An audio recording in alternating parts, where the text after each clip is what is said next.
Starting to the bottom left, the player for NS Hosa, the starting player. People always say he has a leg up against his opponents.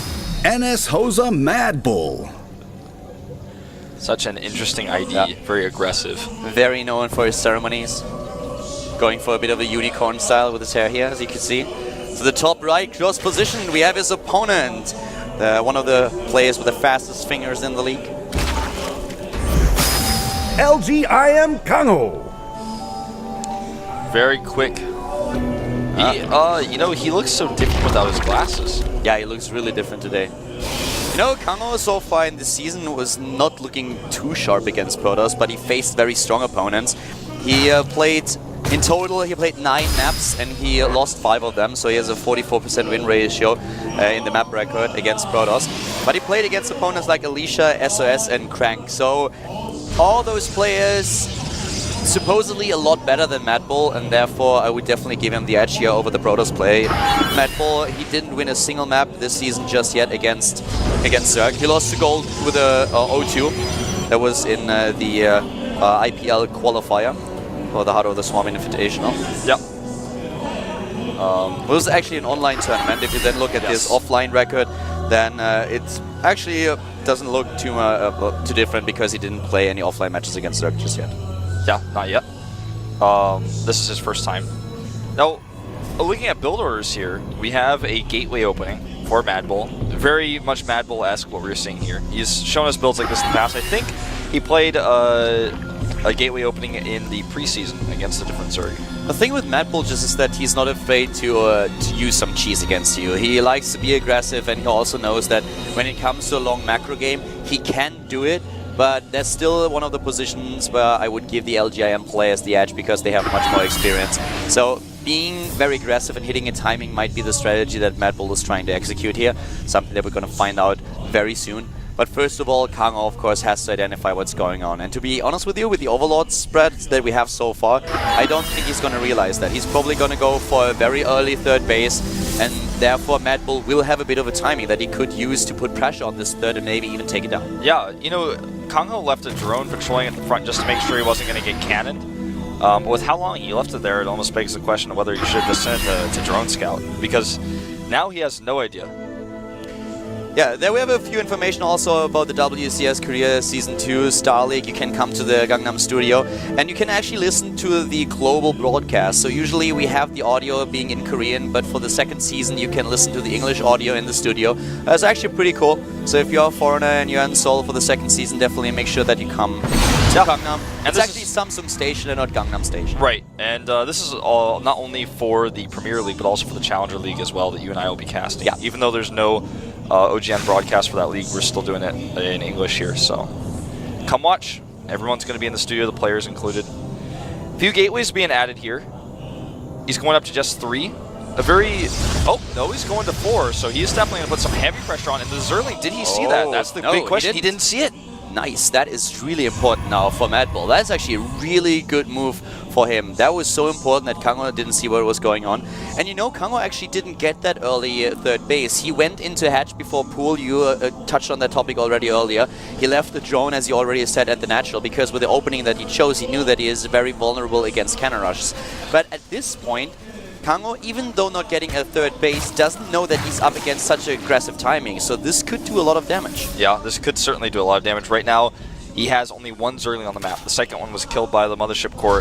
Forward pylons are going down, and he needs to realize what's going on very soon. The Overlord just barely missing here. Very careful probe by MADBULL. He had the first probe shown on purpose, and then he sent the second one out, checking with the Mothership Core first, making sure there's no Overlord, so this is not scouted, and he knows this is not scouted. There is no Roach Warren. We don't have +1 attack, but still, at this point in time, this is going to be very difficult for Khaldor to hold. He's now building the first Spinecrawler, and he's in dire need of it, taking a third base. He has a few extra queens, and this is definitely going to help him. Yeah. But right now, here comes the attack from MADBULL, and there's a lot of potential pressure that he can execute, and I feel that Khaldor needs a little bit more than only 1 Spinecrawler to hold this off. Exactly, more than 1 Spinecrawler for sure. The additional queens is going up to 6 are going to help him, but...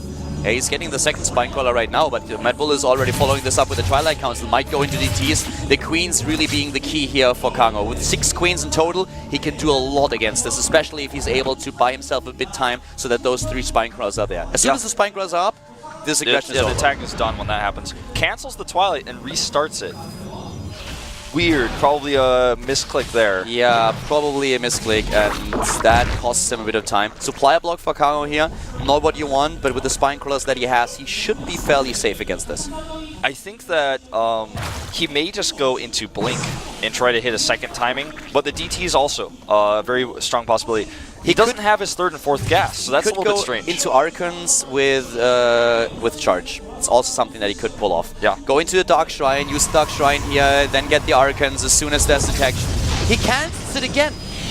Yeah, I don't... Was it scouted? I don't think it was... Well, I think it was actually scouted, and let he me might check. just change his tech. But the problem for him really being that he lost a lot of time already, and Kango is super safe with the 4 spine crawlers. So MADBULL definitely missed his timing. Oh, he's maybe going to miss his Mothership Core there. That was close. So you were right about the scout. He was scouted, then he canceled it, then a Ling came in and scouted again, and now he knows that it was canceled. So it may have been the first one was scouted by an Overlord in the main 2, and that's why he canceled that one and wanted to replace it. That would be a pretty cool, tricky thing to do. But as it is, he now goes to the double Stargate. Is this Aspiration what we are seeing here? I think it very well may be. Oh no, he doesn't have the Zelda hold position, and Lastira doesn't take opportunity with it. But still, that could have been much worse. Very lucky here by MADBULL. That was really lucky. I don't think that Kango really realized that the Zealot was moving. He would have used that chance immediately to get into the base. But he didn't expect it. I mean, why would you? This is one of those scenarios that usually doesn't happen unless you're really lucky. But the problem for MADBULL really is that Kango has a really good position here. That is now finally identifying the third base. That's something that he didn't see the entire time. Exactly. And he can take down that base. Even the Queens will have a tough time saving it. So this is the one thing that he really achieved with it, delaying the third. Yeah, didn't even attempt to transfuse there. Double Phoenix is coming out from those Stargates. Zealot run by, I don't know what he thought he was going to get done with that. But you know, the double Phoenix against this many Queens, and the Scout. Very unlikely that he's going to do damage with it. And we have now the Locust coming in, so with air units alone, he's not going to do a lot against a lot of Swarm Hosts, and the Queens will be able to defend the Swarm House without a problem at all. Yeah, switching into Void Race here, very smart after it was scouted. I thought he was going to go from Void Race from the very beginning. That seems to make more sense to me, but... To be honest, Wolf, if we see a Nidus network and he uses that to cross the map, I don't see MADBULL holding this. Void Rays are good, but Queens are a very good counter against Void Rays, and the Queen count is already at 9. He also doesn't have any Observers, yeah. He doesn't have an Oracle, so he has no detection. And this heavy commit, there's a Nidus. This As is I so said, smart. Here we go. You called it, man. This is what we're going to see. The problem that we have right now is that MADBULL doesn't have any kind of either Storm or Colossi, so he doesn't have anything against the Locust. And once the Swarm Host numbers hit a critical amount, once he's in the double digits, Kango will just crush him. Yeah. And there's no way that he can deny the forward Nidus. I mean, there's too many Lings on the map. He can't find them all if he tries. There's no detection either. He needs an Oracle to make this happen, but he doesn't have one. He saw the Nidus now. He's seen the Swarm Host pop out, so he knows that's what's coming. Really shocked we don't see an Oracle coming out because he's really going to need it. There he goes.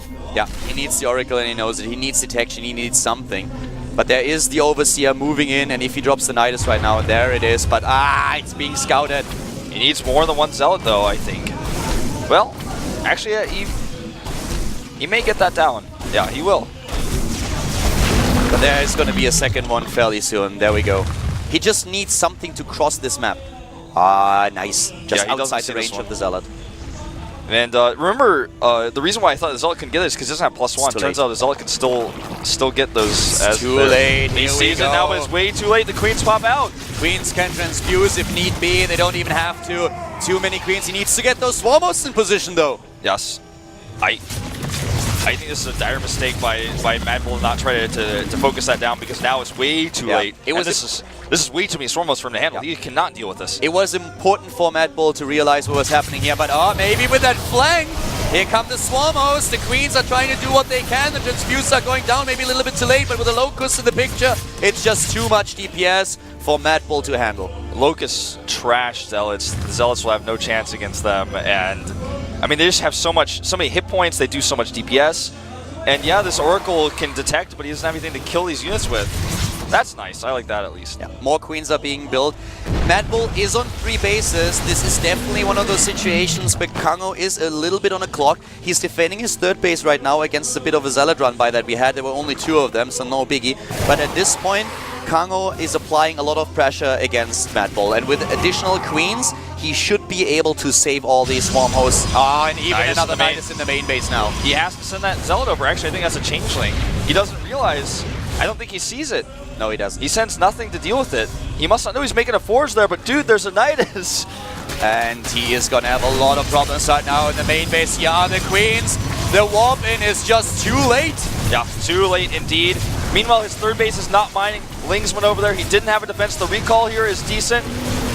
He's actually trapping a lot of units there. That was a very smart move by MADBULL, focusing down the Nidus before all the units were out. And now Lucira is losing a lot. The Circlings at the 3rd base, if they can take down the Nexus, that would be really important for him. But Kango is now also trying to save his own 3rd to the right side of the map. Where is the Oracle? He really needs that Oracle over here to detect those Swarmos. I mean, there's 3 of them in the main base sending Locust in. He will defend this hatchery.